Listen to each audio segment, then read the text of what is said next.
Hi guys, कैसे हैं आप लोग।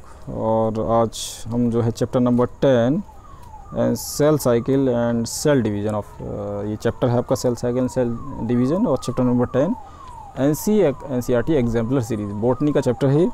Botany 45 questions that is asked in NEET and 45 zoology question रहते हैं। चलिए MCQ क्वेश्चन हम स्टार्ट करते हैं। इस चैप्टर का सिग्निफिकेंस मैंने आपको बताया। सेल साइकिल क्या होता है? Cell cycle is the sequential event in which cell it duplicate its copy, increase its number.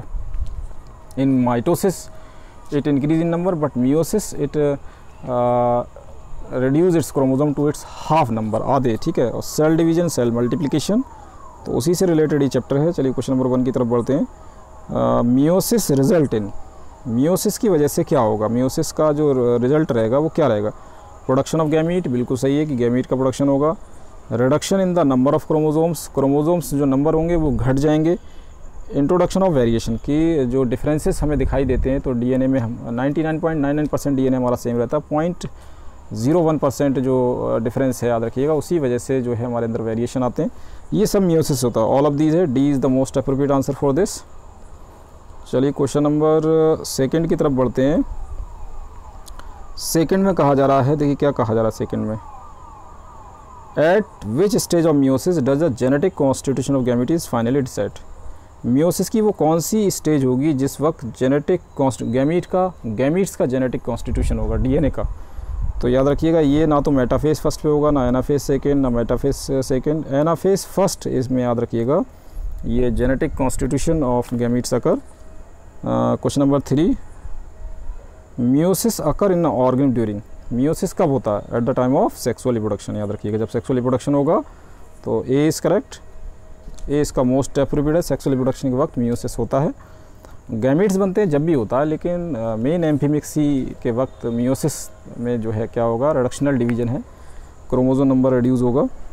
Question number 4, during anaphase first of meiosis, कह रहा है एनाफेज फर्स्ट जब मियोसिस का होगा, एनाफेज फर्स्ट ऑफ मियोसिस तो क्या होगा? होमोलोगस क्रोमोसोम और सेपरेट, बिल्कुल सही बात है। होमोलोगस क्रोमोसोम एनाफेज फर्स्ट पे सेपरेट हो जाते हैं। A is correct. तो इसका ए होगा आपका, क्योंकि होमोलोगस क्रोमोसोम बिल्कुल सिमिलर क्रोमोसोम्स होते हैं आपस में, और वो एनाफेज फर्स्ट के वक्त सेपरेशन हो जाता है उनका। चलिए आगे बढ़ते हैं। ये हो जाएगा इसका माइटोसिस। देखिए क्वेश्चन नंबर 5 में अगर देखा जाए, mitosis is characterize by, mitosis में क्या होता है? माइटोसिस, अब इसमें देखिए रिडक्शनल डिवीज़न ये नहीं है, ना ये इक्वल डिवीज़न है। यहाँ पे अगर इक्वेशनल डिवीज़न होता तो ये बी हो जाता है इसका, ना ये इक्वल डिवीज़न है। और सी ऑप्शन क्या है इसका? बोथ रिडक्शनल एंड इक्वेशनल, ये भी नहीं है इसका। वैसे जो आंसर है वो है नन ऑफ द अबव, लेकिन इसका जो आंसर प्रोनाउंस हो रहा है वो है रिडक्शनल डिवीज़न। एक मैं बात आपको और बता दूँ, देखिए आप इस क्वेश्चन के लिए एक बात और देख लीजिए कि अगर माइटोसिस की जगह यहाँ पे क्या हो जाए? मियोसिस। क्वेश्चन बना लेते हैं। अगर यहाँ मियोसिस हो जाता है तो इसका फिर आंसर क्या हो जाएगा? ए हो जाएगा इसका। अगर यहाँ मियोसिस, अगर मिसप्रिंटिंग है माइटोसिस की जगह मियोसिस, आप मिसप्रिंटिंग या सही या गलत पे डिसाइड मत करिए, ठीक है। अगर यहाँ पे मियोसिस इस करेक्टाइज भाई तो इसका ए हो जाएगा, रिडक्शनल डिवीजन। अगर यहाँ माइटोसिस होता है तो फिर इसका क्या हो जाएगा? डी। ए नहीं होगा किसी भी कीमत पर, ठीक है। तो उस हिसाब से क्या हो जाएगा? None of the above. और नन ऑफ द अबव हटा के अगर हम यहाँ पे इक्वेशनल डिवीजन लगा दें, ठीक है, इक्वेशनल डिवीज़न, तो इसका इक्वेशनल डिवीज़न, क्योंकि जो माइटोसिस है वो इक्वेशनल डिवीज़न है, उसमें क्रोमोसोम नंबर आधा नहीं होता, वो रिडक्शनल नहीं है। तो आप इसे इक्वेशनल मत लगाइए, तो डी हो जाएगा। None of the above. Mitosis characterised by, A में था रिडक्शनल डिवीज़न, बी में था इक्वल डिवीज़न, वो रिडक्शन ना। A B C is not correct, D is none of the above is correct. और वैसे आप थ्योरी के हिसाब से करेंगे तो क्या है, आप याद रखिएगा वो इक्वेशनल डिवीज़न होता है। अब bivalent of meiosis first consist of, जो मियोसिस फर्स्ट के वक्त बाइवेलेंट बनते हैं तो उसमें कितनी क्रोमेटिड्स होती हैं? क्या 2 क्रोमेटिड 1 सेंटीमीटर? गलत। 2 क्रोमेटिड 2 सेंटीमीटर? रॉन्ग। 4 क्रोमेटिड्स और 2 सेंटीमीटर, 4 क्रोमेटिड्स होंगी और 2 सेंटीमीटर होंगी। तो the most appropriate answer is C. चलिए आगे बढ़ते हैं। Question number 7। क्वेश्चन नंबर 7 में क्या कहा जा रहा है? देखिए, cell which are not dividing are likely to be at, अगर सेल्स डिवाइड नहीं हो रहे हैं, रेस्टिंग कंडीशन में हैं, तो सेल कौन सी माइटोसिस की कौन सी, सॉरी, जो सेल साइकिल की कौन सी फेज़ में? इंटरफेस में G1 G2 G1 G2 ऐसी आपका इंटरफेस में सब आते हैं। तो याद रखिएगा सेल्स कहाँ जा चुके हैं, सी पे, G0 में जा चुके हैं। गैप 1 में भी नहीं है ना, वो ग्रोथ 1, गैप 2 में भी नहीं है, G0 में है। अब आपको इसकी बेहतरीन एग्जांपल में बताता हूँ आपको, हार्ट सेल्स, हार्ट की जब नॉर्मल ग्रोथ, कंप्लीट ग्रोथ हो जाती है तो उसके सेल्स किस में चले जाते हैं, G0 में चले जाते हैं। तो C is correct. Question number 8, at least 10 questions और इसमें 10 ही क्वेश्चन है, याद रखिएगा। क्वेश्चन नंबर 8 में कहा जा रहा है which of the event listed below is not observe during mitosis. कह रहे हैं माइटोसिस के वक्त कौन सा इवेंट जो है दिखाई नहीं देता है, आपको बताना है इसमें।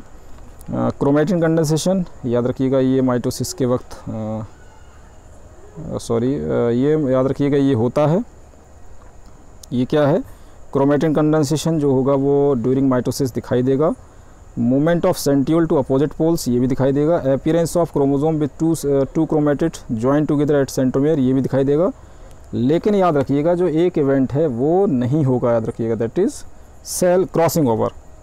Crossing over is not observe during mitosis, क्योंकि ये मियोसिस में होती है, याद रखिएगा, ठीक है। मतलब इस माइटोसिस में आपको क्रॉसिंग ओवर दिखाई नहीं देगी। D is correct.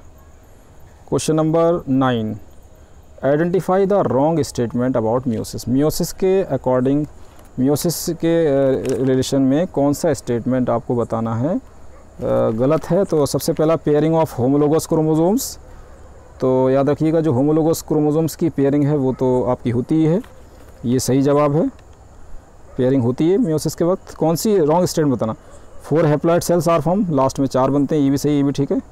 Eight the end of meiosis the number of chromosomes are reduce to half. Meiosis जब खत्म होगी तो क्रोमोसोम नंबर क्या हो जाते हैं, आधे हो जाते हैं, ये भी ठीक है। 2 साइकिल ऑफ डीएनए रेप्लिकेशन आकर, ये गलत है। रेप्लिकेशन की 2 साइकिल ऑफ डीएनए रेप्लिकेशन की 2 साइकिल होंगे, ऐसा नहीं होता। तो इसका जो आंसर है, जो रॉन्ग स्टेटमेंट है वो डी है मियोसिस के अकॉर्डिंग। चलिए आगे बढ़ते हैं। Question number 10, NCERT example series very most important for your entrance exam. Select the correct statement about G1 face. आपको बताना कि G1 फेस के लिए कौन सा स्टेटमेंट सही है, करेक्ट। तो देखिए सेल इज़ मेटाबॉलिकली इनएक्टिव, क्या G1 में सेल मेटाबॉलिकली इनएक्टिव, ये गलत है, याद रखिएगा, इनएक्टिव नहीं एक्टिव होता। DNA in the cell does not replicate, तो गैप 1 में ये बिल्कुल सही जवाब है, याद रखिएगा कि सेल का जो डीएनए है, डीएनए जो सेल के अंदर मौजूद होगा उसका रेप्लिकेशन गैप 1 में नहीं होगा, वो एस फेस में होता है डीएनए रेप्लिकेशन। तो DNA in the cell does not replicate बिल्कुल सही जवाब है। It is not a phase of synthesis of macromolecule, लेकिन ये फेस है मैक्रोमोलिक्यूल के फॉर्मेशन का। तो ये रॉन्ग है, ये बता रहे हैं not the phase. Cell stop growing, cell grow करता। तो ये जो तीनों स्टेटमेंट हैं, याद रखिएगा, ये तो आपके रॉन्ग हैं। और ये जो DNA in the cell does not replicate it is right. G1 के लिए बी, जो बी ऑप्शन है वो बिल्कुल राइट है। ग्रोथ 1 फेस के वक्त डीएनए सेल में रेप्लिकेट नहीं करता, तो बी इज़ करेक्ट। तो it is all about the NCERT exemplar series of chapter number 10 cell cycle and cell division. और इसी तरीके से हम 38 चैप्टर के एनसीईआरटी एग्जाम्पलर सीरीज़ आपको लेके आए। नीट 2020 और आगे जो भी 21 एंड सो ऑन जो भी एंट्रेंस होंगे सब में काम आने वाले हैं। इसी बेस पर नीट के जितने भी क्वेश्चंस हैं वो सारे एग्जाम्पलर सीरीज़ के बेसिस पे बनते हैं। प्रैक्टिकल क्वेश्चन होते हैं ज़्यादातर, प्रैक्टिकल से जो भी टॉपिक रिलेटेड है। तो it is all about cell cycle and cell division. मिलते हैं नेक्स्ट वीडियो में।